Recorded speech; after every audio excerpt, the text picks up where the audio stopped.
Maybe eventually we'll have other people, but for now, it's just gonna be me. By the way, Eh? ooh, Clark Kent style. These are fake glasses, baby. I don't even need those. What? What? Yeah, they just protect me from the computer's UV lights or whatever the hell. Don't even need it. We're going unprotected today, baby. Because right now, I'm coming in hot with how can Bijan bust? Bijan Robinson, presumed 101 in rookie drafts for sure, obviously, but honestly, he's already jumped up to he might be the 101 in Dynasty.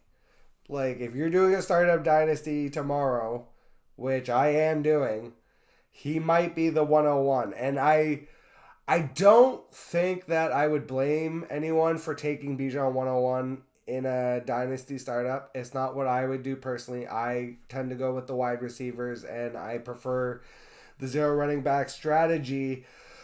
But I think that it's hard because if you're a win now team in dynasty, so like dynasty, a lot of people obviously if you're a rebuilding team, it's Bijan and you don't have to blink because you know that you're getting him at the beginning of his career. So it's like you're basically buying in on likely a 5 to 7 year window if you're lucky, depending how long you keep him. But usually, like if you're getting a rookie running back, you're hoping that you're buying in on a 5 year window, and then at some point you're gonna want to be able to trade and capitalize on the value. Uh, but just like rookies versus veterans in general across the board. So if you're talking about quarterbacks, you're talking about wide receiver, you're talking about tight end.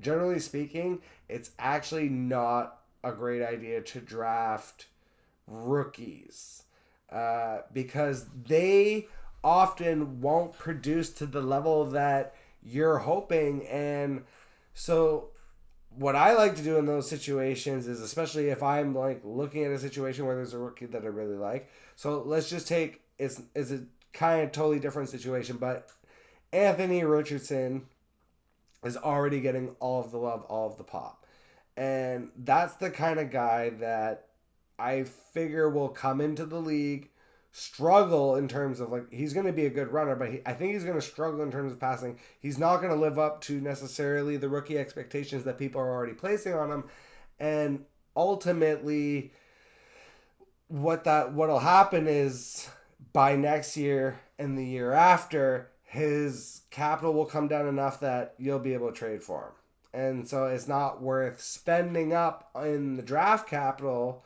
when you could get a really excellent skill position player. Now, with Bijan, basically, like with rookie running backs, it's different. So, rookie running backs, they hit all the time. Even Doug Martin had a great rookie season. It's actually pretty rare. I thought I was going to be smart and look up like rookie running back seasons that did not succeed. And honestly, the only ones I came across were like Ricky Bell, all the way back, and that was before I was born, so I can't even really speak on that. But Melvin Gordon. Melvin Gordon did not have a great rookie season. It was pretty terrible, actually, in 14 games. He had just under 700 yards. He had no touchdowns. He had 6 fumbles. And he went on to be an all-pro running back. So that's something that I think, people forget that, it's not all roses. So what I wanted to look at was what are people's expectations versus what I think is going to be reality with Bijan Robinson. And so the way that I wanted to compare that was I looked at Najee Harris's numbers last year.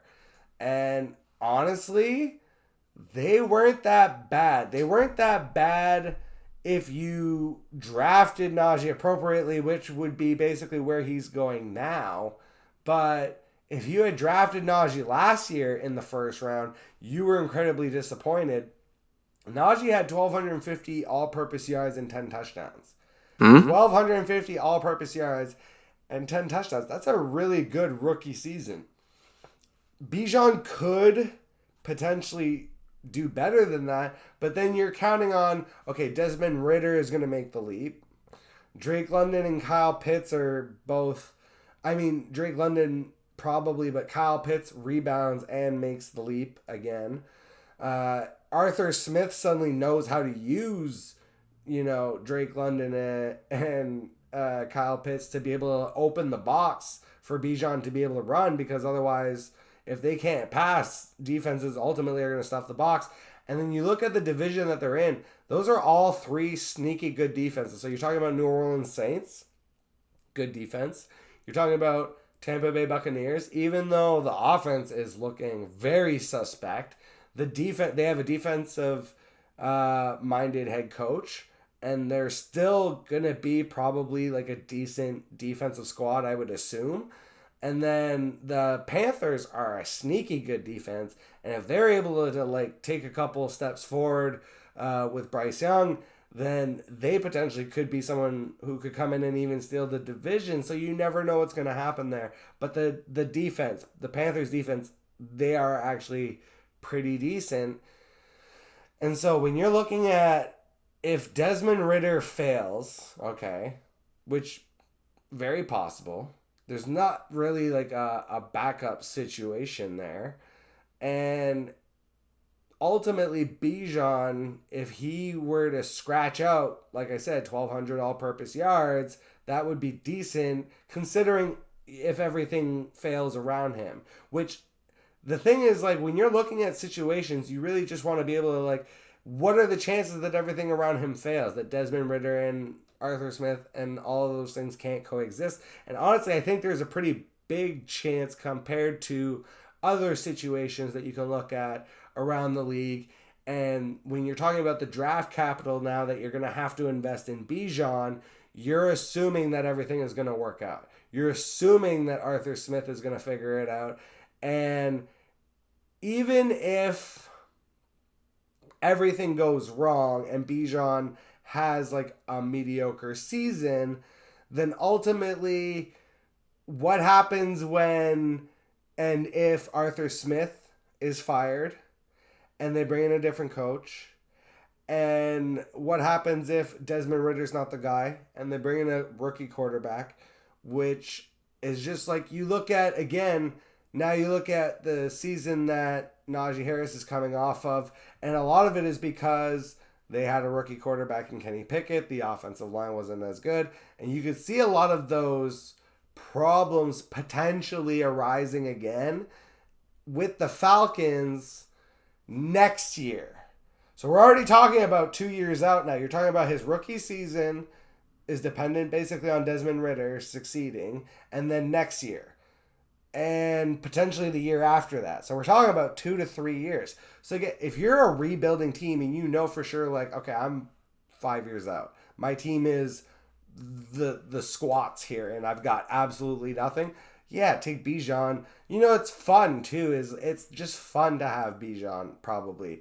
But if I'm a win now team, and probably in redraft this, I think I'm in redraft for sure. I think I'm gonna let somebody else take the chance on Bijan, because I see that situation as being potentially so aggravating. We still don't know what they're doing with Cordero Patterson. They've got Tyler Algier. It's just it was a confusing landing spot. I feel like people are really happy because of the draft capital, but I was kind of vexed by like the situation. I honestly, there was lots of places I would have rather seen him go. Now, of course, I'm forgetting them off the top of my head. I would have to pull it up.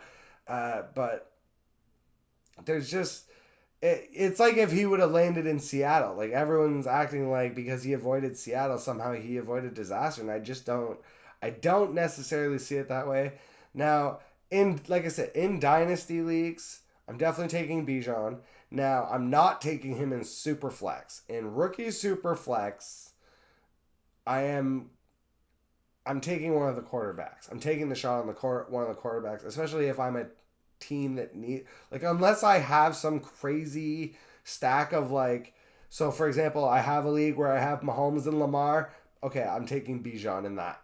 in that situation. But if I have, even like Mahomes and Stafford, I might be looking to pivot to a younger option at that point. So I'm probably looking at. I know people are big on Bryce Young and or Anthony Richardson. I think people are sleeping on C.J. Stroud, honestly.